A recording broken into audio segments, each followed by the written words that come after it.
going on, ladies and gentlemen? So I wanted to kind of tell you guys a little bit about what's going on. So a while ago I made a video about the tale of two cities, right? And the tale of two cities was basically Queens and Nassau, because people were asking me about how the market was doing in each location.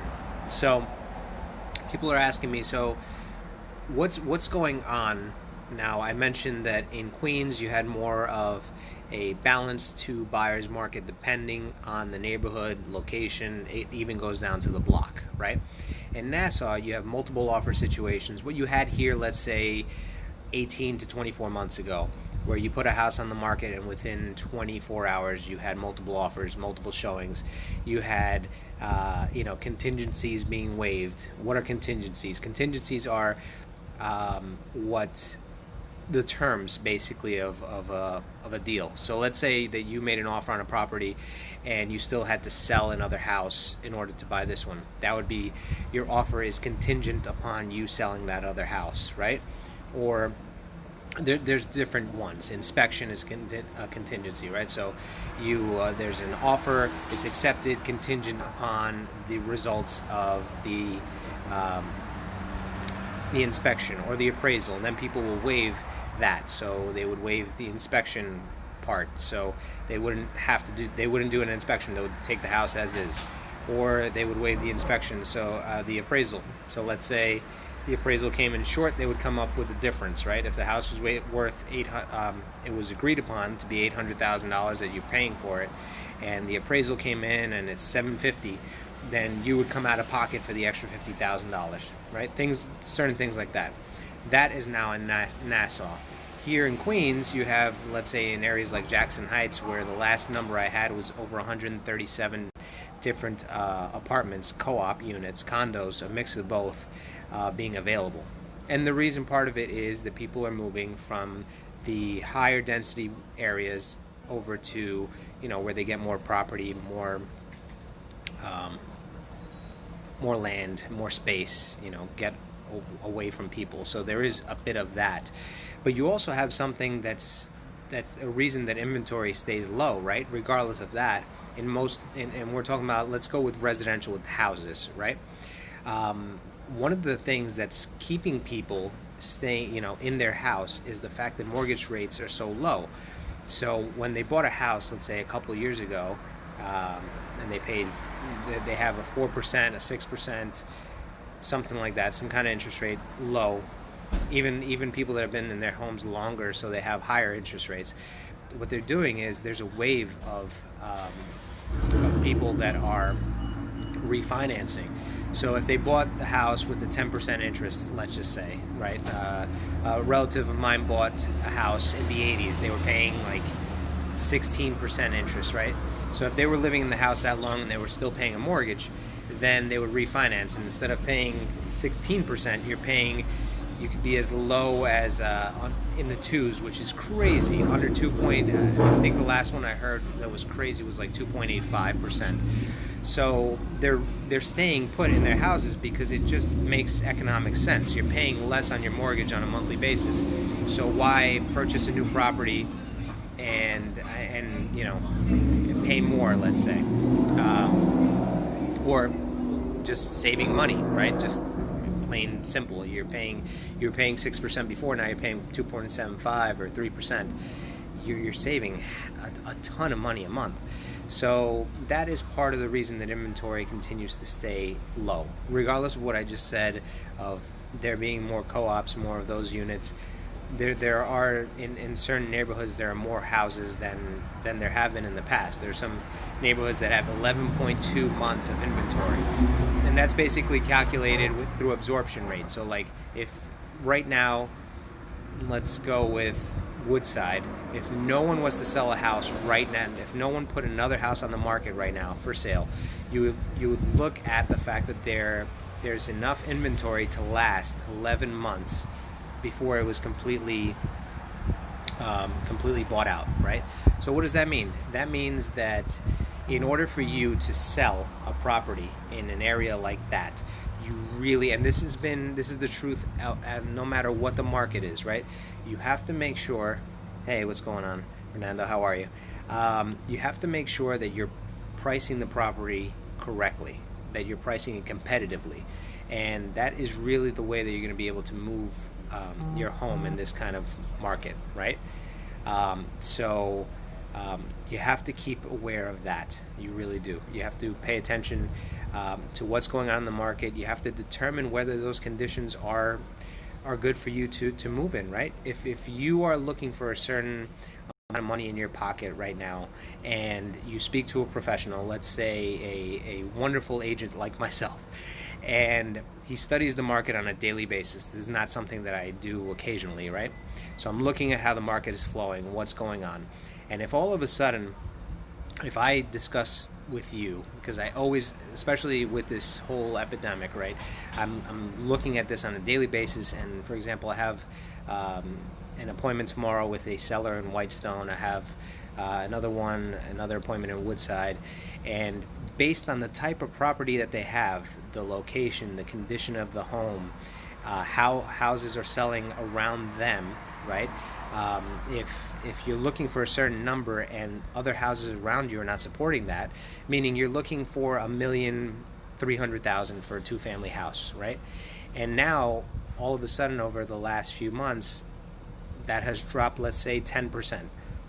Most of the time it's not, but let's just say it dropped 10%, and now you're getting 10% less than what you need to move, or 10% less than you would be comfortable with getting.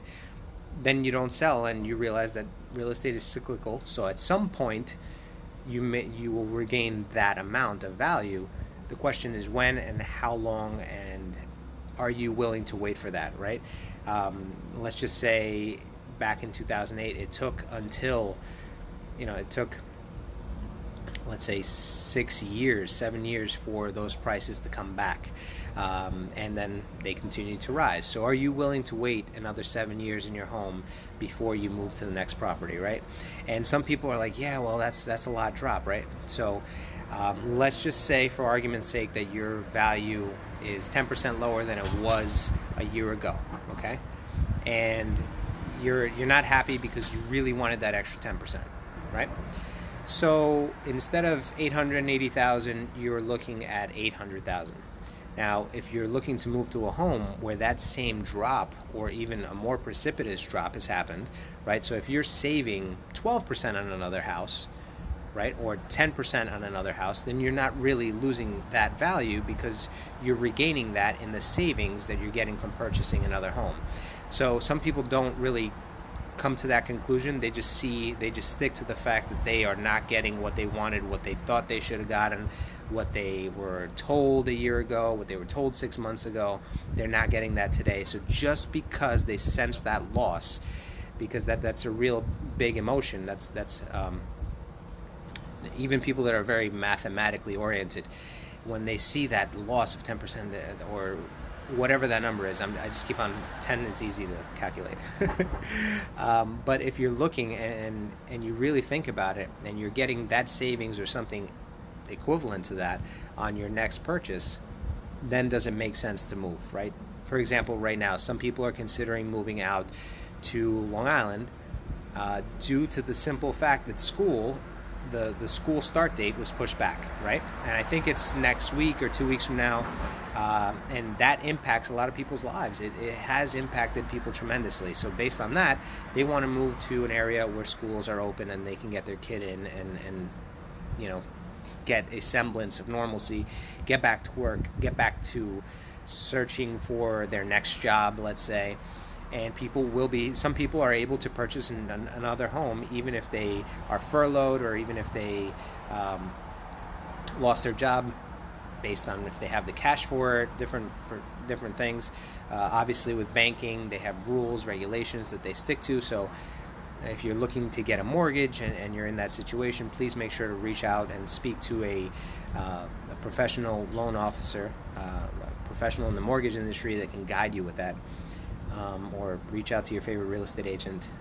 But I just want to kind of give you guys more information, let you guys know what's going on, and some of the thoughts that my daily conversations with sellers what comes out. And that's one of their things that they hesitate, is maybe they're not getting the same that they were going to get a while ago. And you can kind of see that there's a change in your market. If you go down your block and you see multiple for sale signs and you don't see a sold sign, and you're seeing that for a while, you can kind of get an idea of what's going on in your neighborhood.